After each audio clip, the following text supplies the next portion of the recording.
apa yang Pak Guru sampaikan pertemuan yang lalu bahwa hari ini kita akan membuat kesepakatan kelas atau peraturan kelas. Nah, sebelum kita berdiskusi bersama-sama untuk membuat keyakinan kelas, Pak Guru akan menempelkan kertas manila dulu.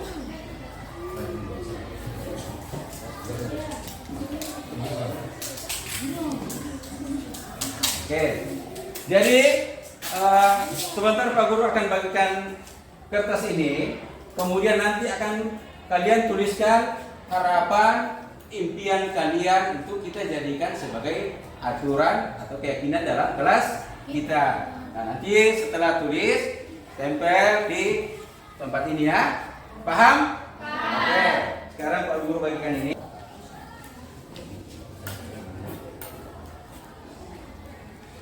Silakan kalian diskusikan kira-kira apa yang kamu mau impikan untuk kamu terapkan di dalam kelas ini nantinya.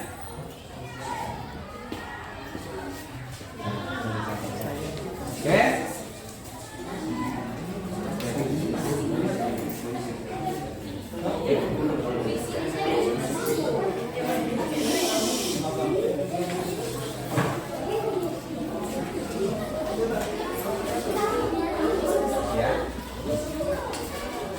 Silakan di sini.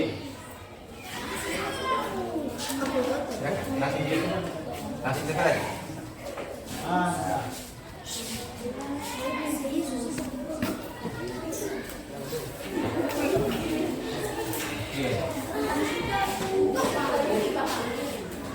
Oke, yang lain silakan.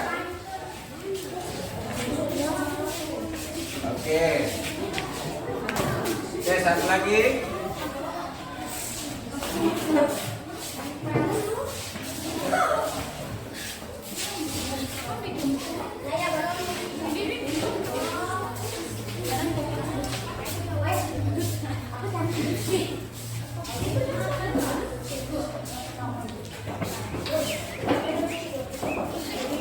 Pak Guru bacakan ya. Ya, nanti kalian menyimak apa yang kalian tuliskan, kemudian nanti kita buat kembali ke dalam kalimat positif. Nah, berdoa sebelum belajar ya ada. Kemudian ada yang menyatakan dilarang menyalakan handphone dalam kelas. Dilarang berbicara yang tidak sopan kepada guru dan teman. Ya, kemudian dilarang datang terlambat, dilarang membuang sampah sembarangan, kemudian dilarang membuang sampah sembarangan sama dilarang membuang sampah sembarangan ya. Jadi ada 4 yang sama. Nah, sekarang kalimat ini kita akan buat dalam kalimat positif. Kalau kalimat positif itu apa? Kalau kata positif itu apa? Yang baik, betul. Yang baik. Sekarang kalimat yang dilarang rubah ke dalam kalimat yang baik, yang kamu bilang baik tadi menjadi apa? Yang baik menjadi kalimat yang kurang baik menjadi kalimat yang. Silakan. Oke, lanjut.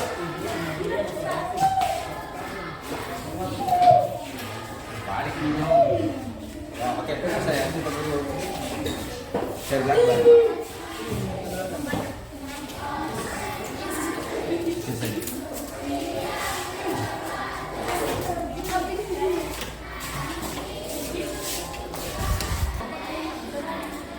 Oke, jadi kalimat positifnya kalian sudah buat. Yang tadi dilarang terlambat menjadi hadir. Yang bagusnya apa? Hadir. Hadir tepat waktu, betul. Kemudian yang kedua dilarang membuat.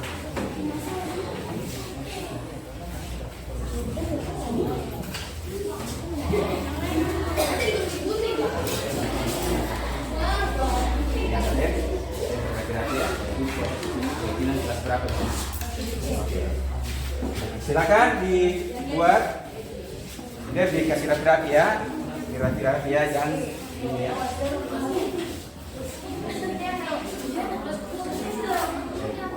Diatur rapi-rapi ya. ini. Ya, ini nanti dipotong di sini tempat kamu tanda tangan pernyataannya bahwa itu sudah kamu yang sepakati bersama, bukan guru yang buat, tetapi kesepakatan semua warga nah hari ini apa yang kita sudah sepakati hari ini supaya menjadi peraturan dalam kelas kalian ke depannya. Nah sekarang laki-laki coba dibantu temannya menceritakan. Ini pakai oke. Nah ini nah, coba bantu sampai satu orang ini ya. Ya. Nah, bawa lagi. Jadi kacang ya.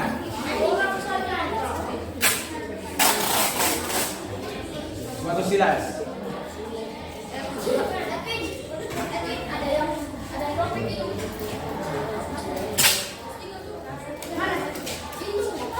Nah, oke sekarang silakan duduk. Nah sekarang saya minta perwakilan dari setiap kelompok tadi untuk menandatangani di sini. Ya.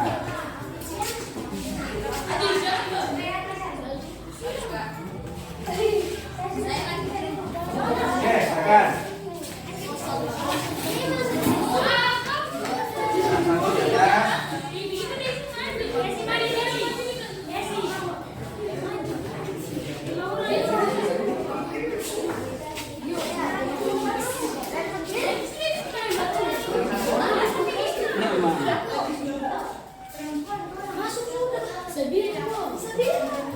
Ya, satu lagi.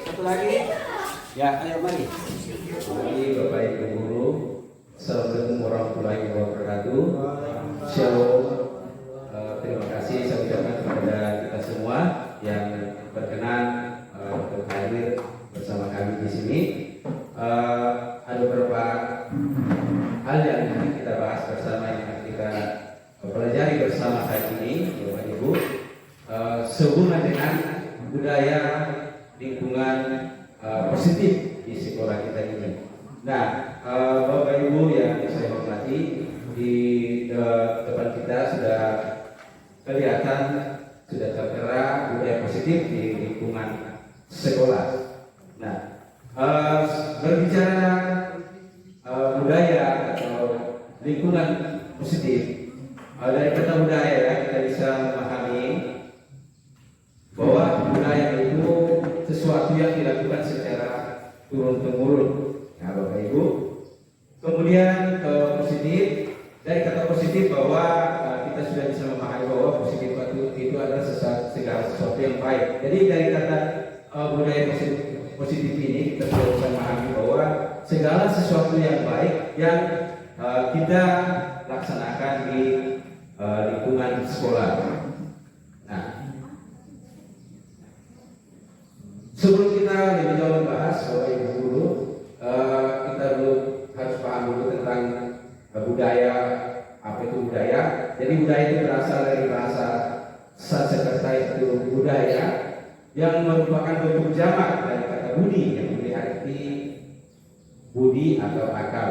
Nah, budaya memiliki arti cara hidup yang terus berkembang, yang dimiliki oleh sekelompok orang yang diturunkan dari generasi berikutnya atau secara berkesinambungan.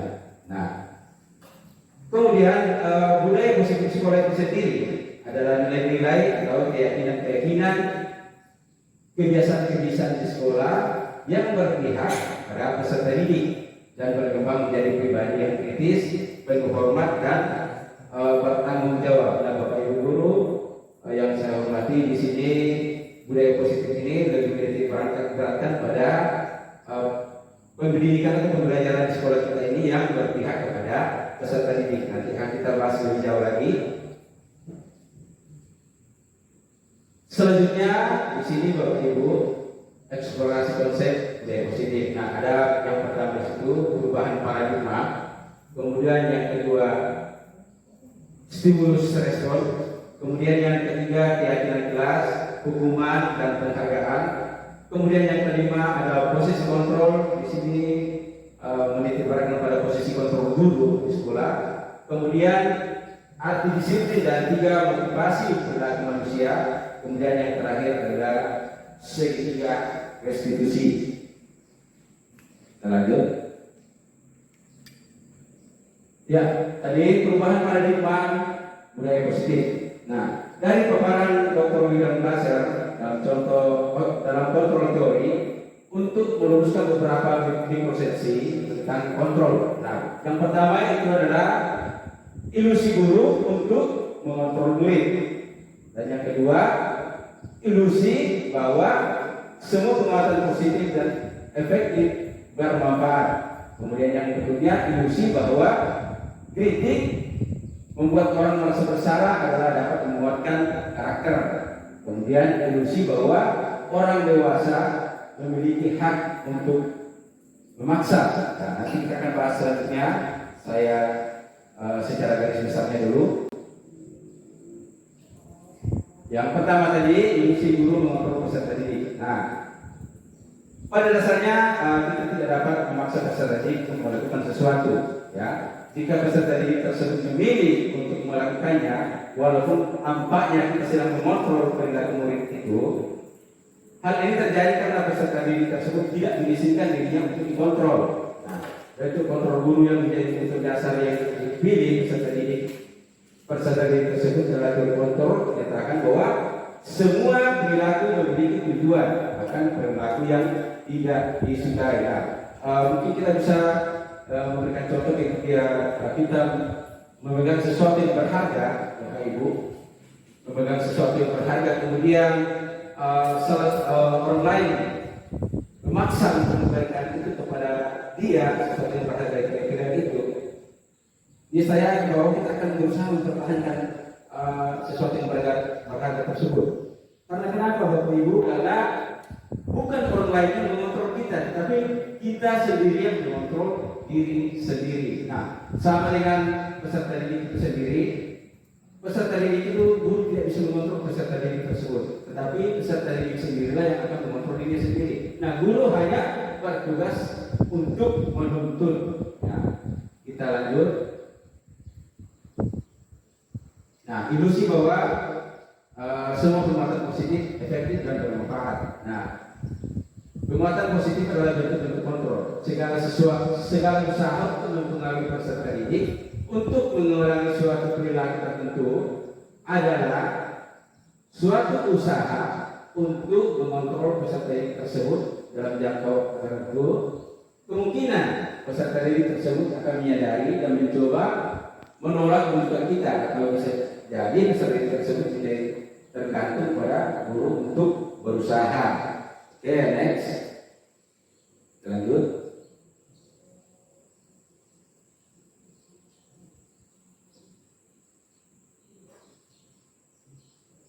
Ya. Ilusi bahwa kritik dan membuat orang merasa bersalah dapat membuatkan karakter. Ya, menggunakan kritik dan rasa bersalah untuk mengontrol peserta didik akan menuju pada identitas yang gagal. Dan perlu dipahami Bapak Ibu bahwa menuju pada identitas yang gagal. Mereka belajar merasa buruk akan dirinya. Mereka mengembangkan gawat yang negatif. Terkadang guru sulit untuk mengidentifikasi bahwa mereka melakukan perilaku ini karena seringkali menggunakan suara halus untuk menyampaikan pesan ini. Nah,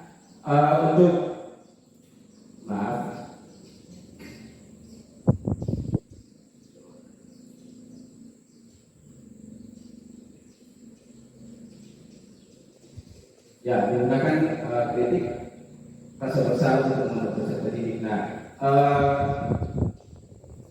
rasa bersalah ini ada dalam posisi kontrol guru Bapak Ibu. Nanti kita akan pelajari slide berikutnya. Kita lanjut dulu. Oke, ilusi bahwa orang dewasa memiliki hak untuk memaksa. Nah, di sini Bapak Ibu guru, terkadang ini yang banyak kita gunakan sebagai guru di lingkungan sekolah, karena kita merasa guru di sekolah itu orang yang berkuasa atas peserta didik. Padahal tidak seperti itu Bapak Ibu guru. Banyak guru atau orang dewasa yang percaya bahwa mereka memiliki tanggung jawab. Nah, Bapak Ibu, kenapa guru di sekolah merasa berkuasa? Karena merasa bahwa guru memiliki tanggung jawab atas peserta didik. Ya, sebenarnya kalau pada zaman dahulu ya, kalau orang bilang zaman Belanda, ya, semua itu tergantung, tidak lagi seperti itu. Nah, apapun yang kita dapat diterima selama ada kemajuan berdasarkan pada penuntutan kinerja tanpa disadari bahwa perilaku memaksa tidak efektif untuk jangka waktu yang panjang dan lambat laun akan membentuk sebuah hubungan permusuhan. Nah, Bapak Ibu, tanpa kita sadari Bapak Ibu bahwa ketika kita merasa berkuasa atas peserta didik, ya, peserta didik itu akan menyimpan dendam, istilahnya seperti itu, menyimpan dendam. Dikatakan di sini dalam waktu jangka waktu yang panjang, ya, jangka waktu yang panjang. Jadi mungkin saat itu peserta didik belum mengungkapkan rasa dendamnya, tapi ketika suatu waktu dia akan mengungkapkan rasa dendam itu. Apakah ketika dia sudah selesai jadi peserta didik kita atau kapan? Nah, contoh sebuah ilustrasi yang saya berikan, ada dulu teman saya ketika di sekolah sering dapat marah dari guru. Dia termotivasi untuk menjadi seorang polisi.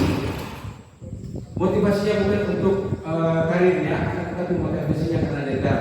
Nah, ketika dia sudah jadi polisi, dia mengatakan bahwa ketika saya jadi polisi saya akan cari guru itu. Dan benar saja, ketika dia sudah menjadi polisi, dia menggunakan kekuasaan yang ada pada dirinya untuk membalaskan dendamnya pada waktu masa sekolah. Nah, inilah ilustrasi bahwa ilustrasi pada ilusi bahwa orang dewasa memiliki hak untuk memaksa. Lanjut. Nah, di sini Bapak Ibu, stimulus respon melawan teori kontrol. Ya. Stimulus respon tentang dunia. Nah, di sini kemudian di sebelahnya teori kontrol tentang dunia. Nah, realitas atau kebutuhan kita sama. Dan kalau di teori kontrol, realitas kebutuhan berbeda. Nah, ini berlawanan ya. Kemudian semua orang melihat hal yang sama. Kemudian di teori kontrol, setiap orang memiliki gambaran yang berbeda. Kemudian yang ketiga, mencoba mengubah orang lain agar pandangan sama dengan kita. Kemudian kalau di teori kontrol, kita berusaha untuk memahami pandangan orang lain tentang dunia.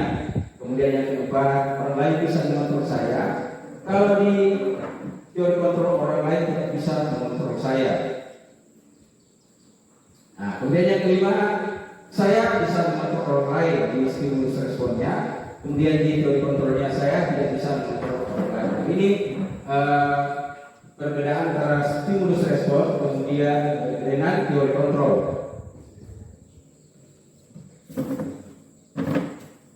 Ya, yang berikutnya arti disiplin dan 3 motivasi perilaku manusia. Nah, di sini kita harus memahami dulu kata disiplin itu. Jadi disiplin berasal dari bahasa Latin disiplina yang berarti belajar. Kemudian disiplin diri membuat seorang menggali potensinya menuju suatu tujuan. Nah, kecenderungan umum adalah menghubungkan kata disiplin dengan ketidaknyamanan, bukan apa yang kita hargai atau pencapaian suatu tujuan. Nah, selama ini Bapak Ibu kita memahami disiplin itu adalah sesuatu untuk menertibkan seseorang. Nah, terkadang disiplin ini membuat kita tidak nyaman. Nah, ini yang disampaikan yang saya angkat di sini Bapak Ibu. Nah, ketika kita mendengar kata disiplin, ya, apa yang terbayang di benak kita dan apa yang terlintas di pikiran kita. Kebanyakan dari kita yang mengingat kata disiplin dengan kata tertib, ya, peraturan dan kepatuhan, dan sering dihubungkan dengan hukuman. Padahal sesungguhnya itu sangat jauh berbeda. Karena belajar disiplin positif tidaklah harus memberikan hukuman. Hukuman itu hanyalah alternatif terakhir kalau perlu tidak digunakan sama sekali. Ya, Bapak Ibu, mendisiplinkan seseorang dalam budaya kita memaknai kata disiplin adalah sesuatu yang dilakukan kepada orang lain, ya, sesuatu yang dilakukan kepada orang lain untuk mendapatkan kepatuhan dan cenderung menghubungkan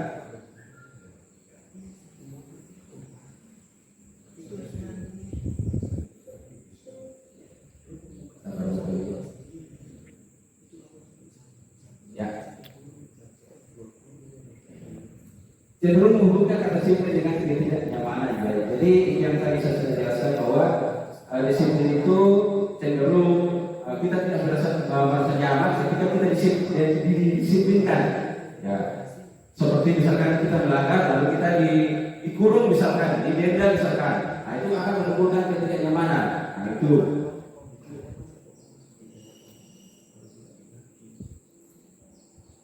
Nah, 3 motivasi perilaku manusia.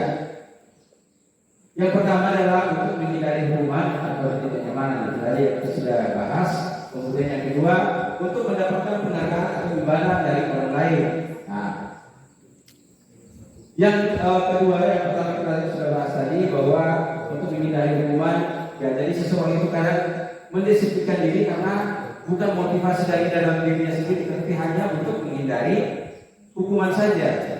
Ya, mungkin takut disuruh usaha misalkan, kemudian dia berusaha mendisiplinkan diri. Kemudian yang kedua, untuk mendapatkan penghargaan atau imbalan dari orang lain. Nah, yang kedua ini misalkan dia berusaha mendisiplinkan diri bukan motivasinya karena dia dari dalam diri sendiri, tetapi karena motivasinya hanya karena ingin mendapatkan imbalan atau penghargaan. Kemudian yang ketiga, untuk menjadi orang yang mereka inginkan dan menghargai diri sendiri dengan nilai-nilai mereka. Ketiga yang kita harus jalankan Bapak Ibu.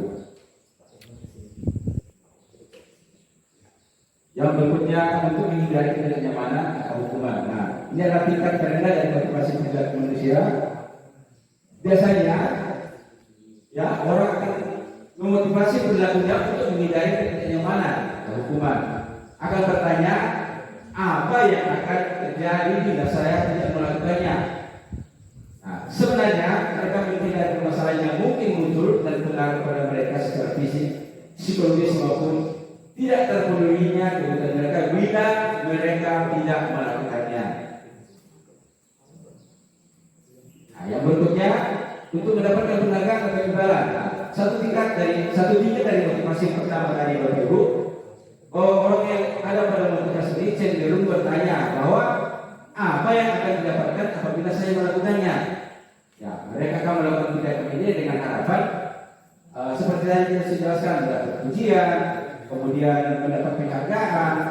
Nah, sangat penting dan meletakkannya dalam diri mereka. Mereka juga melakukan sesuatu tindakan untuk mendapatkan hadiah. Nah, berikutnya untuk menjadi orang yang mereka inginkan dan menghargai diri sendiri dengan nilai-nilai yang mereka percaya. Nah, ini Bapak Ibu. Pada motivasi ini seseorang akan melakukan sesuatu karena nilai-nilai yang mereka yakini dan hargai, dan mereka melakukannya karena ingin menjadi orang-orang yang melakukan apa yang mereka yakini. Ini adalah motivasi yang akan membuat seseorang memiliki disiplin positif. Nah, karena motivasi berlaku bersifat internal. Nah, ini yang Bapak Ibu yang mungkin Bapak Ibu sudah paham tentang membuat keyakinan kelas. Nah, inilah yang akan kita lakukan berikutnya. Nah, ini kita masuk ke keyakinan kelas, hukuman dan penghargaan. Untuk terbentuknya budaya positif, maka pertama-tama perlu diciptakan dari satu hati adalah keyakinan-keyakinan dan prinsip-prinsip dasar bersama di antara para warga kelas. Nah, keyakinan adalah nilai kebajikan atau prinsip-prinsip yang disepakati bersama secara universal, lepas dari latar belakang suku, agama, ras. Nah, ini menurut saya suatu keyakinan akan lebih memotivasi seseorang dari dalam atau memotivasi secara intrinsik. Nah, keyakinan masih keyakinan kelas dan hukuman.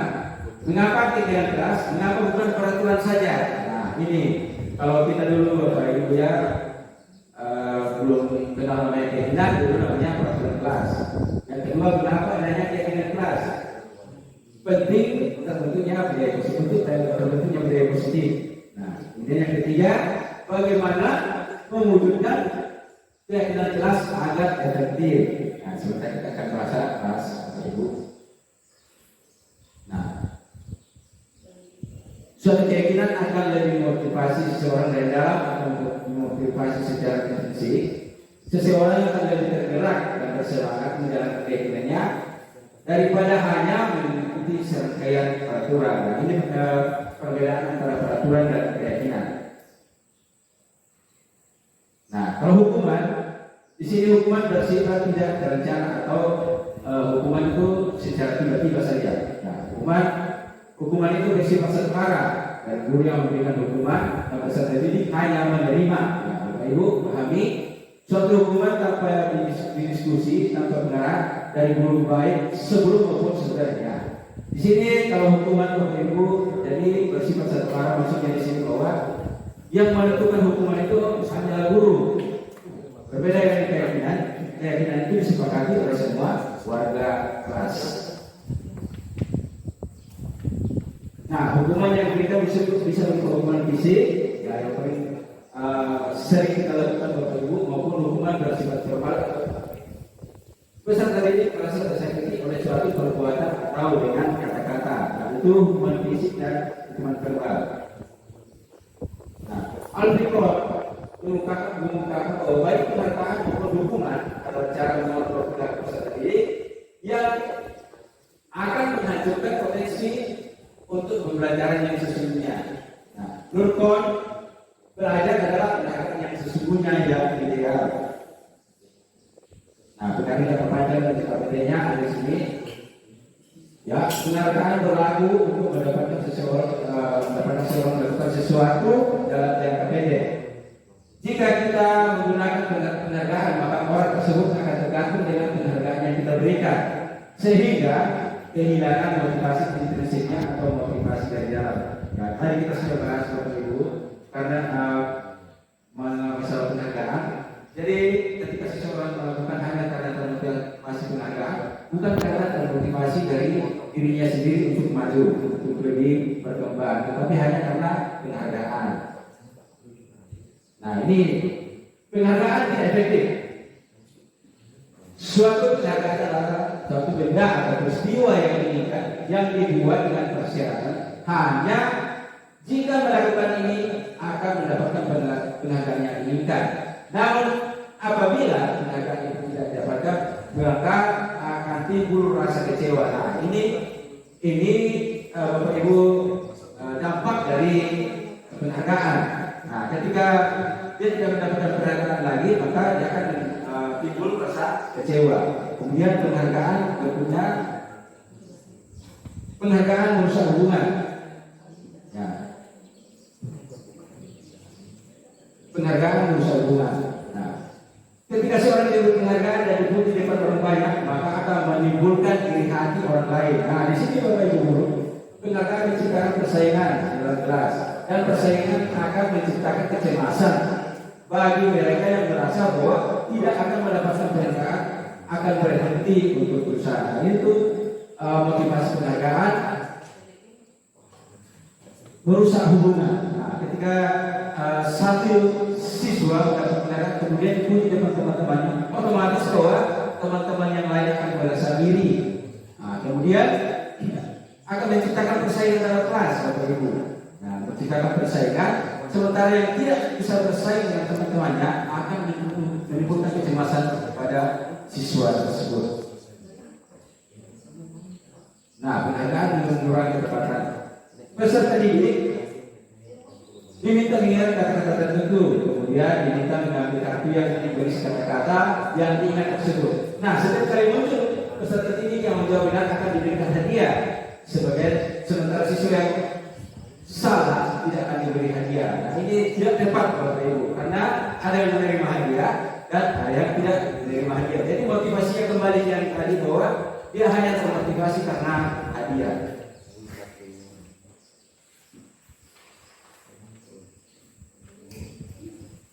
Penghargaan dan hukumannya,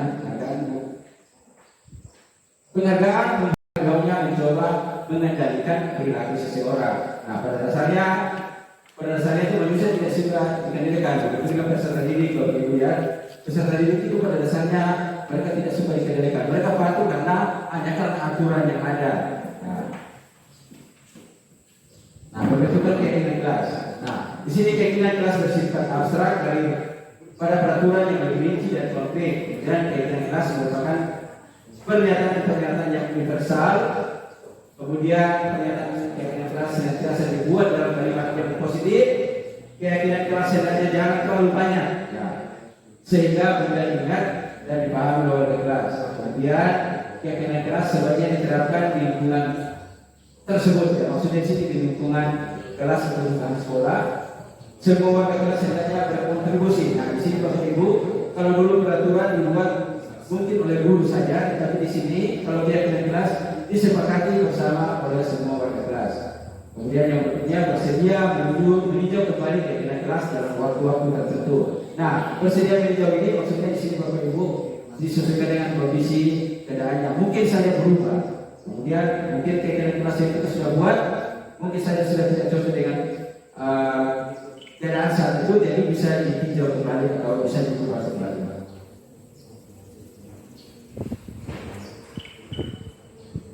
Salah satu kegiatan lain yang kami lakukan dalam kegiatan kelas adalah mempelajari tanggung jawab setiap warga kelas. Keyakinan bertanggung jawab adalah sesuatu yang diungkapkan bagi harga dalam karya itu menumbuhkan murid yang merdeka. Di sini ada tuntutan dari Dewan Dewantara bahwa berangkat kemerdekaan itu bukan hanya tidak terperintah, akan tetapi juga harus dapat menegakkan dirinya dan mengatur kehidupannya dengan tertib. Nah, 5 kebutuhan dasar manusia. Pertama, kebutuhan bertahan hidup. Yang kedua, cinta dan kasih sayang. Yang ketiga, kekuasaan. Yang keempat, kebebasan. Dan yang kelima adalah kesenangan. Nah, kita masuk di posisi kontrol guru. Nah, posisi kontrol guru ada 5, Bapak Ibu. Yang pertama, sebagai penghukum. Yang kedua adalah pembuat rasa bersalah. Yang ketiga adalah teman. Dan keempat, pemantau. Dan yang kelima sebagai manajer. Nah, penghukum kita percepat saja Bapak Ibu karena waktu. Ya. Seorang penghukum bisa menggunakan hukuman fisik maupun verbal. Orang-orang yang akan menjalankan posisi penghukum sentiasa mengatakan bahwa sekolah memerlukan sistem atau alat yang dapat menjadikan murid-murid lebih dalam lagi. Guru yang menerapkan posisi ini akan berkata, patuhi aturan saya atau awas. Nah, ini posisi hukum. Yang kata-kata yang sering keluar yang berikutnya adalah kamu selalu saja salah.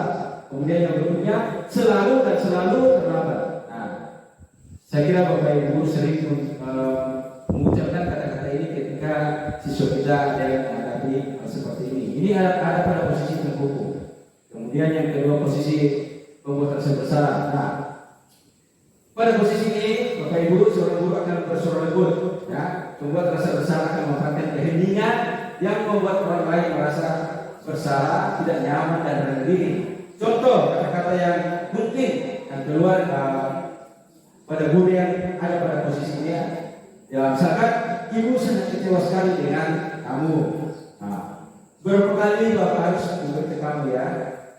Gimana coba kalau orang tuamu tahu kamu Bapak begini? Nah, ini kata-kata yang kemungkinan diucapkan oleh guru yang ada pada posisi membuat rasa bersalah. Kemudian posisi teman. Nah, pada posisi teman, guru tidak menyakiti murid, tetapi tetap mengontrol dengan cara persuasif. Posisi teman bisa negatif maupun positif. Nah, positifnya adalah akan terjadi hubungan yang baik. Nah, jadi antara siswa dan guru akan terjadi hubungan yang baik karena berperilaku sebagai seorang teman. Nah, pada posisi guru ini, guru akan berkata bahwa ayo aku dari bapak, ya. Kemudian yang berikutnya, ayo ingat tidak belajar bapak selama ini. Yang kedua, ya sudahlah, kali ini tidak apa-apa, nanti ibu bereskan. Nah, kata-kata ini yang sering keluar ketika guru ada pada posisi teman. Kemudian pada posisi pemantau,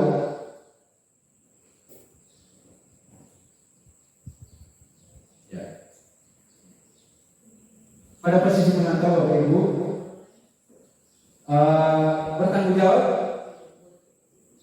Orang-orang yang diawasi pada posisi pemantau berdasarkan pada peraturan menggunakan saksi konsekuensi. Kemudian pertanyaan-pertanyaan yang sering digunakan adalah peraturan apa? Peraturan apa yang kamu sudah langgar misalkan? Apa yang kamu lakukan?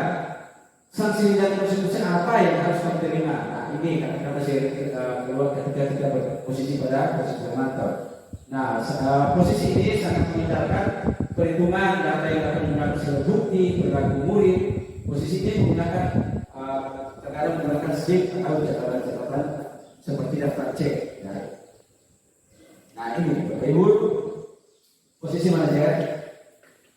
Pada posisi ini di mana guru berbuat sesuatu bersama dengan murid, mempertanggungjawabkan perilakunya, mendukung murid untuk menemukan solusi atas permasalahannya. Nah, pada posisi ini sudah memiliki keterampilan pada posisi teman. Jadi kalau sudah pada posisi manajer, pasti dia sudah memiliki keterampilan di posisi manajer, posisi teman. Posisi teman dan teman ya. Di sini ada teman dan pemantau dan tidak menutup kemungkinan akan kembali pada posisi teman dan pemantau apabila diperlukan. Namun bila menginginkan murid menjadi manusia merdeka, mandiri dan bertanggung jawab, maka kita mengacu pada restitusi yang dapat menjadikan murid menjadi manajer atas dirinya sendiri. Nah, pada posisi ini peserta didik diajak untuk menganalisis kebutuhannya maupun kebutuhan orang lain. Nah, di sini penekanannya bukan pada kemampuan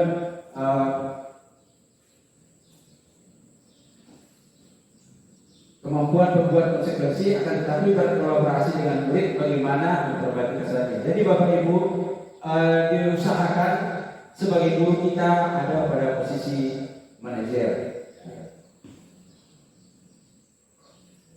Nah, di sini ada masih di posisi manajer. Kata-kata yang mungkin kita akan ucapkan adalah apa yang kita yakini. Ya. Jadi kita mengacu pada keyakinan keras yang kita sudah buat. Kemudian apa kamu meyakininya? Kemudian yang berikutnya, jika kamu meyakininya, apa bersedia memperbaikinya? Kemudian jika kamu memperbaikinya, hal ini menunjukkan apa dirimu?